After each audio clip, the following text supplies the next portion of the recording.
अगर तुम्हें नहीं पता है कि ये मूवी आने वाली है तो तुम 100% एक बिग रॉक के अंदर ही रह रहे होगे, क्योंकि Ramayana is going to be that movie that is going to represent us, represent India to the whole like global scale, जो कि एक्चुअली में लाइक फॉर रियल वाली जो है राइट नाउ रिप्रेजेंट करने वाली है। क्योंकि 4000 करोड़ लाइक 4000 करोड़ इस मूवी का 2 पार्ट का बजट है, पार्ट 1 एंड 2, ठीक है। Ramayana 1 part and Ramayana part 2 का मिला के 4000 करोड़ बजट अगर आ रहा है, like do you understand how much of a big fucking this movie is?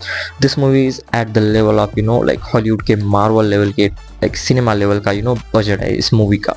And उस हिसाब से अगर बजट ये लोग रख रहे हैं तो एक्चुअली में इन लोग को उस हिसाब से डिलीवरी भी करनी पड़ेगी, क्योंकि we can not expect again जो आदि पुरुष फेल हुई थी उसके बाद तो अगर ये मूवी फेल हो गई तो सारे लोगों का इस फ्रेंचाइज से पूरा का पूरा दिल उठ जाएगा एंड कोई भी आगे बाद इस टाइप की फ्रेंचाइज देखने के लिए नहीं जाएगा, क्योंकि this is the first and last movie that is going to represent true Ramayana in global scale and also in the cinema level scale. क्योंकि ये मूवी अगर एक्चुअली में जो चीज़ प्रॉमिस कर रही है, जिस हिसाब से विजन रखा है इन इस डायरेक्टर ने, तो यू कैन एक्चुअली सी कि हाँ ये मूवी कहीं ना कहीं जाएगी लेकर इंडिया को रिप्रेजेंट करेगी ग्लोबल लेवल पे, दिखाएगी कि हमारा सिनेमा क्या है, हमारी हिस्ट्री क्या है। And that actually brings us to the global stage for the first time. And यहाँ से फिर आगे जितने भी मूवी है यहाँ से फिर ग्लोबल स्केल लिए फाइनली आना चालू हो जाए, क्योंकि this is the first step. और अगर ये स्टेप बेस स्टेप ही अगर डगमगा गया तो आई डोंट नो क्या होगा भाई।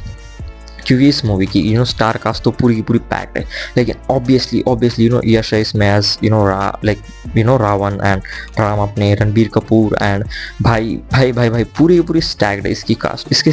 इसकी स्टार जो कास्ट ना वो पूरी की पूरी स्टैग्ड है। साथ ही में इन्होंने हैंस जिमर ला दिया है, AR रहमान ला दिया, मतलब कि वर्ल्ड के बेस्ट म्यूजिशियंस कोरियोग्राफर्स को इन्होंने लाइक साथ में ला कर रख दिया इस मूवी के लिए। तो तुम ऑब्वियसली जिसका जो म्यूजिक था वो तुम ऑब्वियसली इसमें टीजर में या फिर तुम उसको फर्स्ट ग्लिम्स भी कर सकते हो, उसमें तुम देख सकते हो कि कितना ज़्यादा दिल को छू जाने वाला ये म्यूजिक यहाँ पर लगा रखा है इन लोगों ने।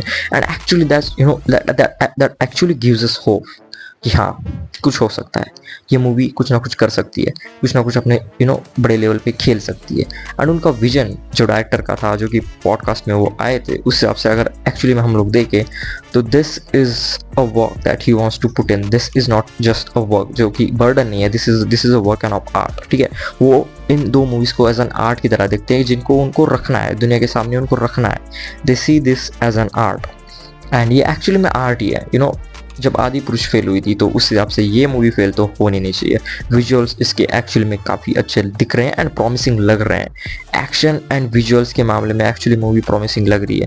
बाकी एक्टिंग तो रणबीर कपूर है, टॉप क्लास एक्टिंग की लेवल पे है भाई। तुम नेपोटिज्म या फिर कुछ भी कह लो, लेकिन बंदे ने दिखा दिया एनिमल में भी एंड बहुत सारी मूवीज़ में कि हाँ बंदा कर जाता है भाई, कर जाता है, संभाल लेगा मूवी को। एंड साई पल्लवी तो ऑब्वियसली भाई सबकी चाहिए थी। एंड अपने यश तो ऑब्वियसली सबको ही मालूम था कि कितने ज़्यादा तगड़े हो सकते हैं एज अ रावण के रोल में भी, एज अ विलन के रोल में भी। उनका जो फर्स्ट ग्लिम्स जो था, उनकी आंखों में वो जो आग दिख रही थी वो एक्चुअली में दिखाती है कि एक ट्रू विलननेस, ट्रू रावण को वो कैसे दिखाएगी। एंड बाकी के जितने भी स्टार इसमें दिखाए गए हैं वो भी कहीं ना कहीं एक एज अ एक्सपीरियंस्ड लेवल की हैं। उन्होंने भी कई सारी मूवीज़ में काम कर रखा है, अपनी आप को दिखा रखता है कि किस लेवल पे वो कैपेबल है। तो ओवरऑल सारी मूवी का बैलेंस जो है ना एक जगह पे जुड़ रहा है, ठीक है। लाइक स्टार से लेके, स्टोरी से लेके, राइटिंग से लेके, विजुअल से लेके, रिप्रेजेंटेशन से लेके, म्यूजिक तक सब कुछ, बैकग्राउंड स्कोर से लेके सब कुछ एक जगह पे आकर इकट्ठा हो चुका है। एंड बजट भी 4000 करोड़ है।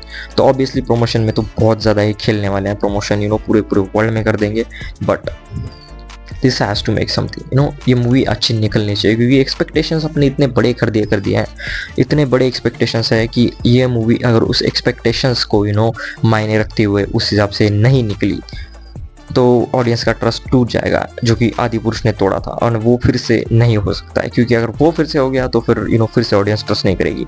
एंड लेट्स जस्ट होप कि हाँ this will be the movie that will gonna break the chain of ये जो पैन इंडिया की चेन थी, उससे बाहर जाकर ग्लोबल लेवल की जो स्केल पे जो खेलने वाली है इंडियन मूवीज़। तो finally this will be the first movie जो कि ग्लोबल लेवल पे खेलेगी भाई। This is a biggest thing, if you don't know, this is the first movie that is going to play global level scale, like global level scale भाई।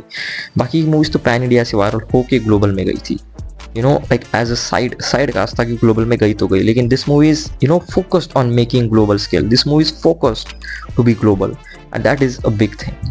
Let's just see कि कैसे 4000 करोड़ के budget को ये लोग यूटिलाइज करते हैं, देखते हैं कि कैसी आएगी मूवी। एक्सपेक्टेंसी तो ऑब्वियसली तुम्हें हाई रखनी पड़ी क्योंकि उन लोगों ने सेट इतने बड़े स्टैंडर्ड्स कर रखे हैं।